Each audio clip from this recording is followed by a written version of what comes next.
Good evening and welcome to the COVID-19 update on Channels Television. I'm Millicent Nwaka. Here are some of the highlights this hour. Presidential Task Force on COVID-19 briefs, rolls out new protocols for resumption of flights, election and reopening of schools for exams while calling for all to take responsibility. Students in graduating classes in public and private schools in Oyo State resume, observe NCDC safety guidelines. And Oxford scientist says coronavirus may not have originated in China, but may have been lying dormant across the world.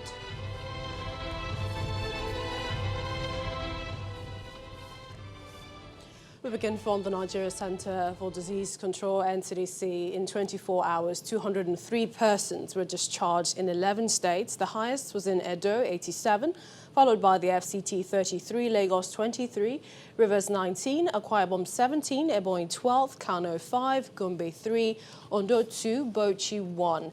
Sadly, 11 deaths were recorded in 6 states, 5 in Oyo, 2 in Rivers, 1 in Adamawa, 1 in Akwa Ibom, 1 in Bayelsa, and 1 in Gombe State.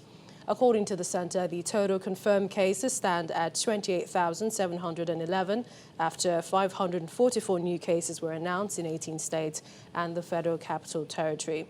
Regionally, Lagos in the southwest remains the epicenter of the pandemic with 11,244 cases. It's also discharged the highest number of cases from the state, while states with the highest cases in other zones, we have the FCT in the north central with 2,181, Kano in the northwest with 1,268 cases. Edo still leads in the south-south with 1,383, while Borno returns to the top in the northeast with 528 cases, and Ebonyi leads in the southeast with 508 cases. The chairman of the Presidential Task Force on COVID-19, Mr. Boss Mustafa, has reiterated the commitment of the Presidential Task Force in fighting the virus. At the briefing today in Abuja, he stated that the team cannot afford to slow down and compromise. The Secretary to the Governor of the Federation also confirmed that new protocols regarding the safe reopening of the aviation sector has been released. Bearing in mind global standards on safety and security, the Ministry of Aviation has released the protocol and shall begin to run public sensitization on it. We urge all travelers to study the protocols carefully and comply. We shall be putting in place critical measures to mitigate the risk associated with travels.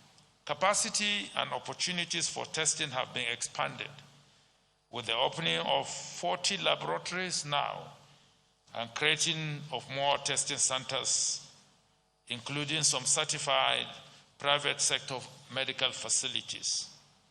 I therefore encourage all Nigerians to get tested to enable us fight this pandemic.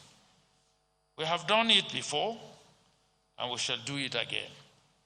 The handling of the Ebola virus, Lassa fever, our becoming a polio-free country, and successful exit from other communicable diseases over the years should give us comfort that COVID-19 would also be put behind us. According to the Director General of the Nigeria Center for Disease Control, Dr. Chikwe Hekwazu, he announced the launch of new guidelines for conducting elections during the pandemic. The guidelines offer advice on how to achieve safety during the process, maintaining orderliness in mass gatherings. Some states will be holding state and local government elections this year. For the first time, we're holding elections of this significance during a pandemic. Therefore, we've developed these guidelines to support everyone involved, political parties, INEC, but most critically, Nigerians that will be going to vote in these difficult times. Voting still remains a civic responsibility. And even though we're in the middle of a pandemic, we have to find a way of doing this safely. We have to adapt to the new normal. And as we know, the virus thrives in mass gatherings. So there's a challenge that we have in the way we have conducted our elections, pre-election, during election, and post-election. So in these guidelines, we try and offer advice on how to do this safely. And finally, in this particular case, we really want to urge our politicians, our leaders, to take responsibility and lead by example. Leadership will be critical in this era. And we're asking you to please think of the lives of the electorate first. Students in graduating classes in public and private schools across Oyo State resumed classes to begin a new term amidst the ongoing pandemic in compliance with government's directive. Primary 6 JSS3 SS3 students were seen trooping into their schools for the beginning of the term in preparation for their exams. Also for schools who wrote exams midway into the lockdown. Our correspondent visited some public and private schools and reports that infrared thermometers, hand washing equipment were on ground for use of students who are required to be in school with their face masks. Now, Niger State still hopes to get a testing centre even as the state records more cases of COVID-19. The state currently has 40 active cases. However, experts express concern that the total 122 confirmed cases in the state may not be a reflection of the realities in the state. And they are suggesting that government should intensify contact tracing and should do more testing. Here's our correspondent, Emperor Simon, with this update. Well, Niger State has a total of 122 confirmed cases of COVID-19, out of which 75 cases have been discharged and 7 deaths have been recorded. Of the total cases recorded, 11 are Almajirai, which were recently gathered from various local government areas and tested by the state government. We are strengthening the surveillance system to detect any case of coronavirus disease COVID-19, including investigation and monitoring of any outbreak. The Public Health Emergency Operations Center is on active mode with enhanced surveillance in place. The state government has pre-positioned drugs, medical supplies, and personal protection equipment, PPEs, at the isolation centers and procured more of the PPEs, specialized equipment required to manage the COVID-19 disease. The cases that have been recorded so far are from 11 local government areas. 14 local governments are yet to record any case of COVID-19. But one thing the officials at the 80th Emergency Operations Center session did advise the state government on is the need to intensify tracing of cases, especially in the 14 local government areas where no case has been recorded. That's the update from Niger State. Emperor Simon for COVID-19 update. Dr. Abiodun Paul is a public health physician and a medical laboratory scientist. He joins us right now from Abuja studios. We'd like to thank you for joining us on the program. I'd like to begin. We heard the Minister of Health today saying that it's not enough to ask what the government is doing, but to ask what we ourselves are doing. So let me begin by asking, are you taking responsibility? Yeah, taking responsibility is a word that should be asked everyone. Everybody should ask, that question should be posed to everybody in the country in terms of how are we taking responsibility, number one, at the federal level, how are we taking responsibility, at the state level, how are we taking responsibility, at the local government level, at the community level, how are we taking responsibility, even as family. How responsible are we? It's a very strong question. And I had Dr. Chikwe, kudos to the Presidential Task Force and the NCDC. I heard what Dr. Chikwe was actually talking about, taking responsibility, asking the politician. Actually, this is not actually limited to only the politician.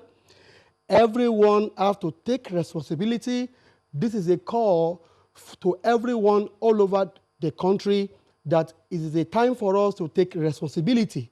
And how can we take that responsibility? By ensuring all the safety guidelines I strongly abide with. Right from the religious leader, right to the to political leader, to community leader, to individual. We need to ensure that all these safety measures that have been recommended by the NCDC, in terms of ensure that you wash your hands at least for 20 to 40 seconds, to ensure that you use face mask, to ensure that you keep social distancing, and many more. Waving, avoid any form of things that can actually affect you. I think it's a call for all of us to know that COVID-19 is real, and this is a time for us to all. This is a question for every one of us to take a serious responsibility. I think this is where I would like to stop. Thank you. Are you happy with the announcement on the new protocols for aviation resumption? And of course, there is election as well. I mean, are we really ready? When you look at the progression of the virus, seeing as, we haven't reached our peak yet, do you think that this is the right time? Yeah, it's a good news because we cannot keep locking the country for forever. We have to take it one step after the other. But a point is very clear. With all the protocol, with all the guidelines for aviations, and the likes, we need to, to be sure that all these protocols, how are the people going to be compliant with this? I heard what Dr. Sani Ali was talking about, that people have to be screened, people have to go from one place, one facet of the other at the airport. But they need to also understand that how feasible is going to be in a real implementation, in the real physical. You can have a very good guideline, you can have a very good protocol, but how well will people do with the compliance with these set down protocols? I have gone around, I have been to marketplaces, I've been to supermarkets, I've been to various places. I have not, the level of compliance is very poor. So we can have a lot of protocol, we can, like Shike was talking about the infection prevention and control guideline, all those things are good. But how are we going to assess the level of compliance? Are people going to be compliant? This is a big issue for the country. Compliance, because we need to change, work on our social and behavioral change communication. It's a lot of things that's really missing in terms of communication gap. So we really need to come together to see that we all take responsibility, just like the first question that you asked. Thank you. Capacities for testing is increasing. We have about 40 molecular laboratories right now. There seems to be a lot of optimism with regards to how we handled Ebola, Lassa fever, even polio. But are you confident that with the way we're going, we will see an end to the virus progression in Nigeria, or is it just, are we just hoping? Yeah, Millicent, I need to, want you to understand something. When you look at the population of over 200 million people, and we've not tested 10% of this population, this is a lot of big issues for us. What do I mean? We've tested less than 200,000 people across Nigeria, and by my analysis, just like last week to this week, or let me say 2 weeks to this time, we've just tested like 20,000 people. By just simple mathematics, how long will it take to test the whole population of people that are interested, that is not based on case definitions, people that are living in fear, and when you look at the laboratory in a country, the way it's been networking, we still need a lot of testing sites in the country. We need to have more testing sites across all the 36 plus one, states in the country. The total number of testing sites we have in the country is not enough. With the number of the, NCDC have done well to move from 5 to 50, but that is not still enough. We need to look at it from an aspect of increasing the number of testing, just like India. India came third, in terms of testing across the world. What was the magic? As a point, Nigeria and India's case was just similar. But there were a lot of things, India put in place, and now we can see the magic happening. Though they may not yet there, so we still need a lot of testing laboratory across the country. We need to ensure that all the local government take ownership, the community take the ownership, the federal government take the ownership, the state government take the ownership. Every facet, all the tiers, including the religious leader, need to come together, including the private. We can also leave out the private. There's a need to have a private-public partnership to increase our testing. The implementer partners, the NGOs need to come together. All the key stakeholders in the country need to really come together to achieve our testing target. We are still very far from our testing target. Thank you. We'd like to thank you, Dr. Abiodun Paul, Public Health Physician, Medical Laboratory. Thank you for joining us on the program. Thank you, Melissa, for your time. Thank you. We have more on the COVID-19 updates when we return. Please stay with us.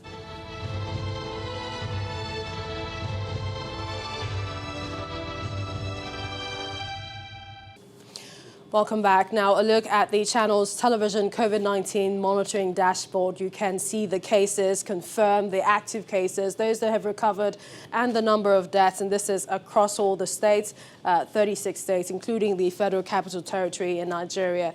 But we are going to focus to a state in Nigeria, and that is Ogun State. Now, it is bordering to the east by Ondo State, in the north, Oyo State, Osun State, and in the south by Lagos State and the Atlantic Ocean. And when you look at in the west, there's an access route to the expansive market of the Economic Community of West African States, ECOWAS. Abeokuta, the capital and the largest urban center, is about 90 kilometers from Lagos and 740 kilometers from Abuja, the capital of Nigeria. Now, the total confirmed cases stand at 1,005. 347 patients are on admission, being managed in the treatment and isolation centers, otherwise what you call active cases being managed.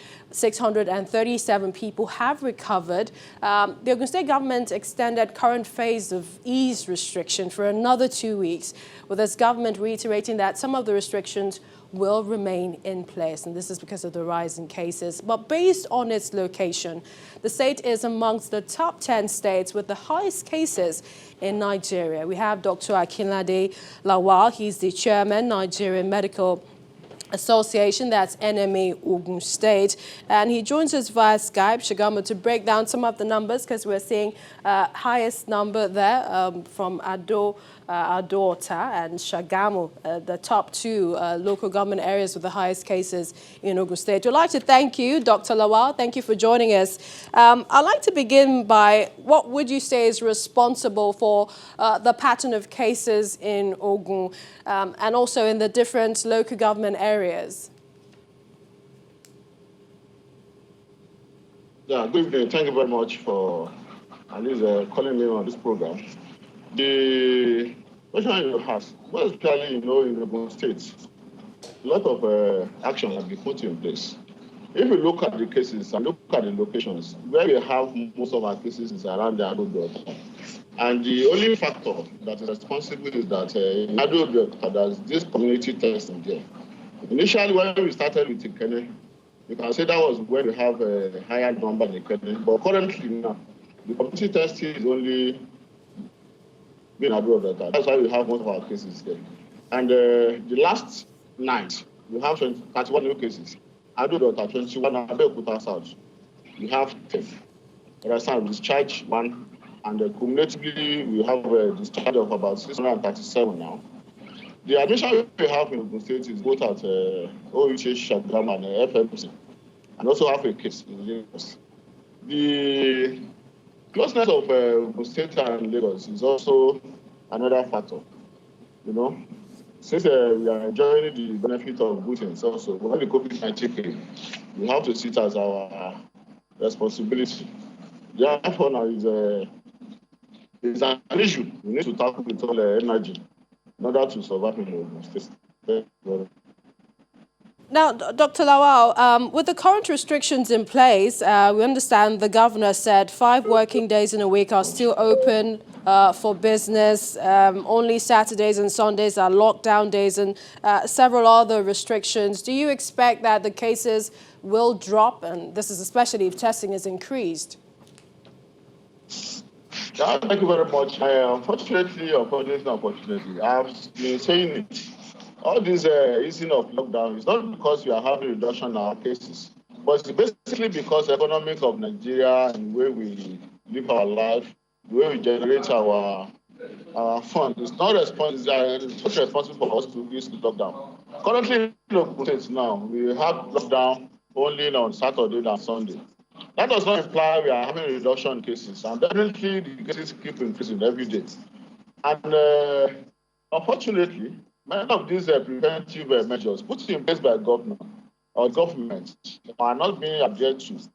In Ogun State now, currently there has been several announcements about the preventive measures, the issue of face masks, social distancing, gatherings, and so on and so forth. When you mount Okada, only one person you should carry. When you take Marua, 3 people, the taxi should take 3 people, the buses should take half of their usual number. Unfortunately, all these measures were not being adhered to. And unfortunately, when we have all this loyalty, the government laws and other, possibility of having the increase is very, very dear. We just need to beg our people to ensure that they adhere to all these measures. Unfortunately, in Ogun State, we appreciate your time. In Ogun State, Dr. Lawal? Yeah. Okay. Yeah. If you could just finish what you were about to say. Hello? All right, we seem to have lost him, but we'd like to thank you, Dr. Kinlade Lawal, the chairman, NMA Ogun State, helping us to break down some of the numbers, local government areas in Ogun State of COVID-19 cases. Now, an expert has claimed that the coronavirus may have been lying dormant across the world until emerging under favorable environmental conditions rather than originating in China. Dr. Tom Jefferson from the Center for Evidence-Based Medicine at Oxford University pointed to a string of recent discoveries of the virus's presence around the world. This is before it emerged in Asia as growing evidence of its true origin. Now, traces of COVID-19 have been found in sewage samples from Spain, Italy and Brazil, which predates its discovery in China. Here's more on our global update.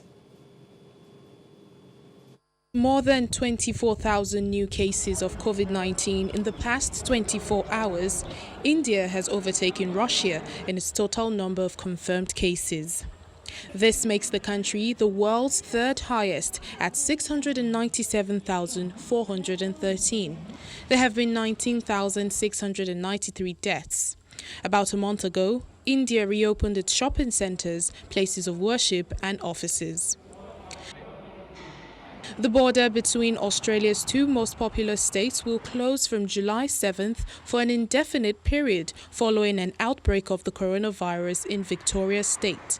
The decision marks the first time the border with neighbouring New South Wales has been shut in 100 years. It appears history is repeating itself as the last time the borders were blocked was during the 1918 Spanish flu pandemic. So today and tomorrow is the last time in which any Victorians will be allowed across the border unless they have a special permit or some exemption. We have done this based on health advice. Latin America has reported more than 2.9 million COVID-19 cases, with Brazil topping 1.6 million confirmed cases in the region. The Brazilian Health Ministry raised the national count of COVID-19 cases to 1,603,055 cases, with a death toll of 64,867. And with no paparazzis or parties, Paris prepares for a virtual fashion week. The city, which is usually a buzz during its prestigious haute couture presentations in July, with hotels normally heaving with fashionistas and landmarks turned into catwalk venues, it's a different story this year. In a makeover triggered by the coronavirus crisis, top designers will now be experimenting with online showcases to try and keep their clients hooked. Now, the NCDC continues to work closely with states. You can find the latest national strategy to scale up access to coronavirus disease testing in Nigeria, other public health advisories on the disease. The website comes alive with all the information and statistics on a regular update. A live feed of the World Health Organization's website has regular updates also on the pandemic health responses at national and sub-national levels. You can take a look at a lot of news on the pandemic. Our website, channelstv.com, takes you through loads of stories, looking at the PTF briefing and, of course, other stories here in Nigeria, Africa, and across the world. All at your fingertips, channelstv.com. That's a COVID-19 update program. Thank you for watching. I'm Millicent Wonka. Stay healthy, stay safe.